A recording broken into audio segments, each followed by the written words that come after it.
Thank you for the honor of presenting a paper for this 13th International Conference on Knowledge, Culture, and Change in Organizations.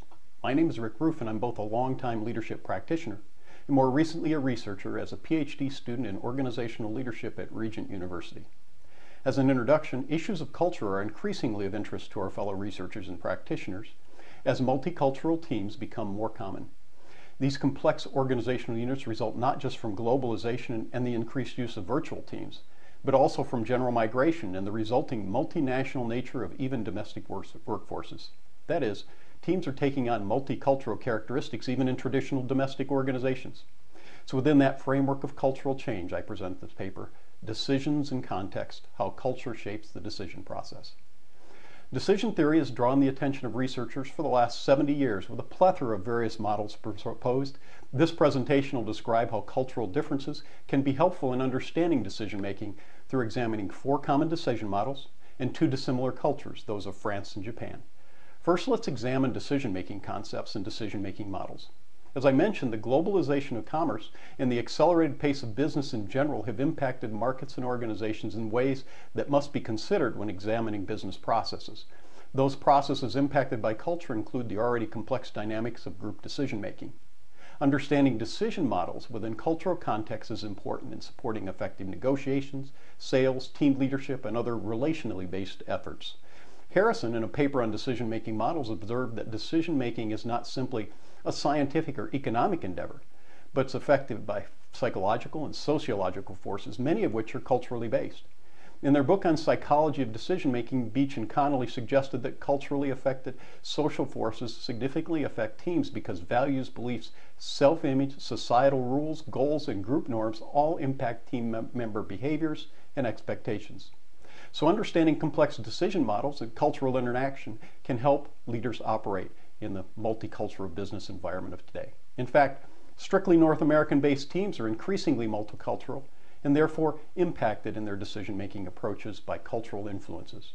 With social task and team dynamic forces in a continuous dance, decision-making is a complex process that has spawned what seem like an almost unlimited set of decision models. For illustrating cultural effects today, we'll consider only 4 of the more popular models, and specifically how different national cultures may render particular decision models more or less relevant and applicable. As I noted, there are an incredibly large variety of decision models, and that volume reflects the complexity of decision theory, the rational emotional conflicts within individuals and groups, and the complications of group dynamics. The process is increasingly complicated due to a growing recognition of the impact of emotions, even within rational decision processes.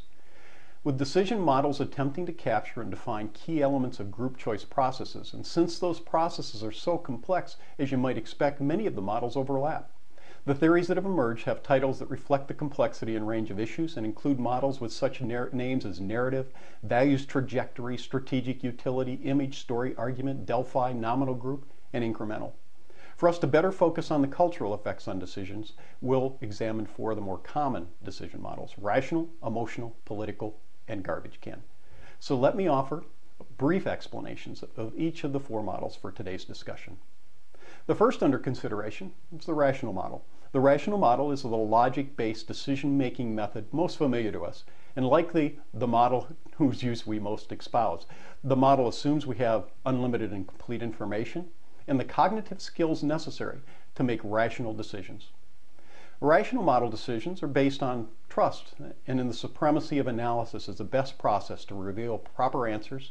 And this is important, it's also assumed agreement by all of the members involved on the group's goals. When you think of the rational model, think of Mr. Spock of Star Trek fame. On the downside, the model obviously suffers from idealism, since the perfect and complete facts and underlying assumptions never exist in the real world.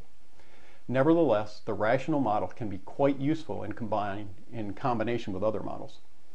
The second model we'll consider is the emotional model. This model allows for experience, learning, and even intuition and instinct to be incorporated into the decision-making process.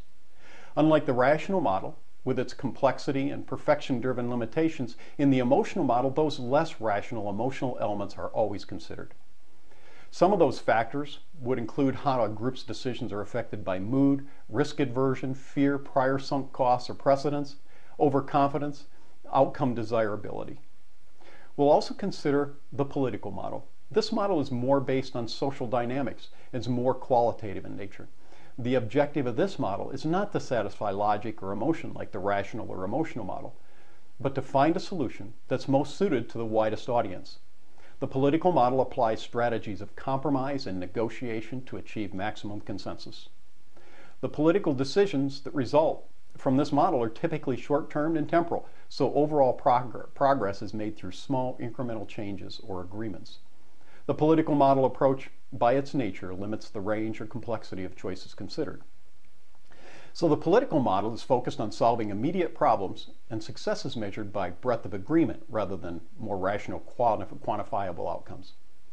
Finally, the fourth model considered will be the garbage can model.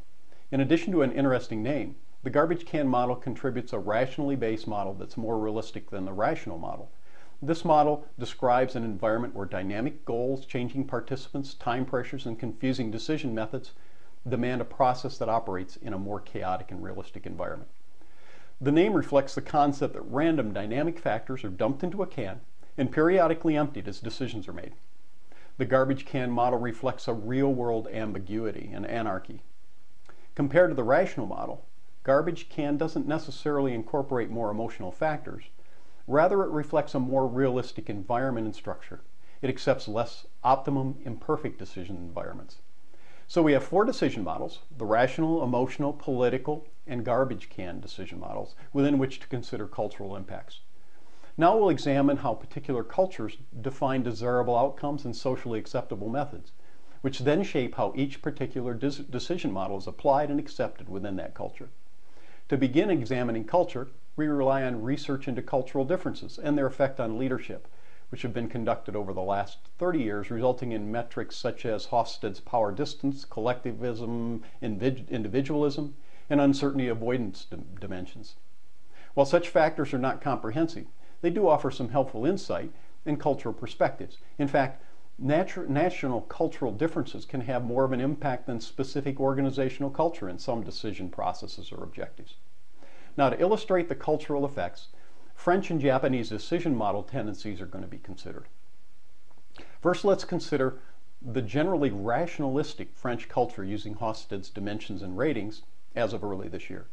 French decision makers would operate within a culture where there is greater than average individualism and power distance between leaders and followers, and uncertainty avoidance. On the other hand, gender differences as reflected in Hofstede's masculinity rating are less than nominal. Research has also indicated that French leaders aspire to be rational and generally employ intellectual rigor. Those intellectual tendencies often lead to overly exhaustive consideration of alternatives and outcomes which reflect the rational model of the four we're considering. The French individualism tendencies render the political model less desirable and therefore not commonly applied. And French cultural pride and following rationalistic rigor would inhibit the application of the more chaotic garbage can model. Of course, generally such a strong rational tendency would also suggest the emotional model would be of limited use by the French. But Schramm-Nielsen, in a 2001 study, found a surprising amount of emotional elements in the French decision setting. The tendency toward less rational and more emotionally impulsive decisions within the French leadership culture indicated that a rational model was perhaps more espoused than practiced. In fact, after a more emotionally driven or impulsive decision, French decision makers often performed a rationalization exercise to more rigorously support the decision.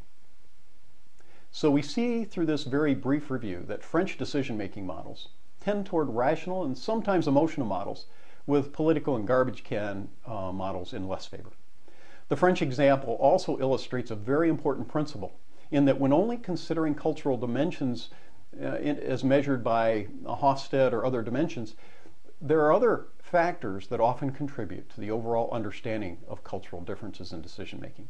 So a more thorough examination of other cultural influences often reveals important decision making propensities, such as the French tendency to use emotional decision making models.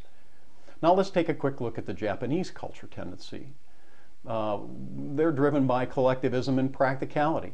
In Hofstede's dimensions, the Japanese tend toward collectivism and uncertainty avoidance.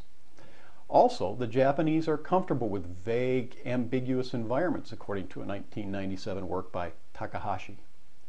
Consequently, and unsurprisingly, the Japanese tend toward the structure, order, and process-based rational decision model. The Japanese rarely, if ever, employ the emotional model. The political model is also routinely used within the Japanese culture, since their collectivist nature and desire to maximize constituent satisfaction is an important outcome. Also, with a strong tendency toward the rational process combined with cultural comfort with slow, exhaustive decision processes, changing choices, flexible participation, shared decision, ambiguity, chaos, the Japanese would employ the garbage can model more regularly. So like the French, while the cultural dimensions indicate some tendencies, the French toward rational decision models and the Japanese toward rationalism and political models, integrating other cultural tendencies often reveal other decision-making influences. For the French, that further exploration revealed some emotional decision-making tendencies. For the Japanese, we observe a comfort with the ambiguity and chaos of the garbage can model. These two simple illustrations are intended only to offer some insight into how cultural dimensions, such as Hofstede's indices, can't stand alone, but must be combined with a deeper cultural understanding if we're to better understand decision model tendencies. With increased globalization, developing cultural insights is becoming more critical. Beyond globalization and multinational projects, multicultural teams, which are not multinational, are becoming increasingly prevalent. Perhaps the complex cultural dimensions of decision-making will actually become less important, as there are indications that cultural diffusion is underway, driven by global communications and interactions. Those developing interactive networks may over time significantly reduce the cultural divides that make multinational efforts so challenging. Or perhaps the cultural diffusion will simply complicate all teams as multiculturalism becomes universal. In any case, multicultural theory and research will entertain scholars for some time to come. Of course, it's important to remember that culturally based investigations, especially those that employ metaphorical models such as used in this discussion, only reflect general tendencies. So the metaphors and models help understand decision-making dynamics, but don't necessarily depict actual behaviors in a particular setting. With that disclaimer, we conclude this presentation for the 13th International Conference on Knowledge, Culture, and Change in Organizations. Again, my name is Rick Roof. If you have any questions, comments, or disagreements, please drop me an email at richroo, @mail.regent.edu.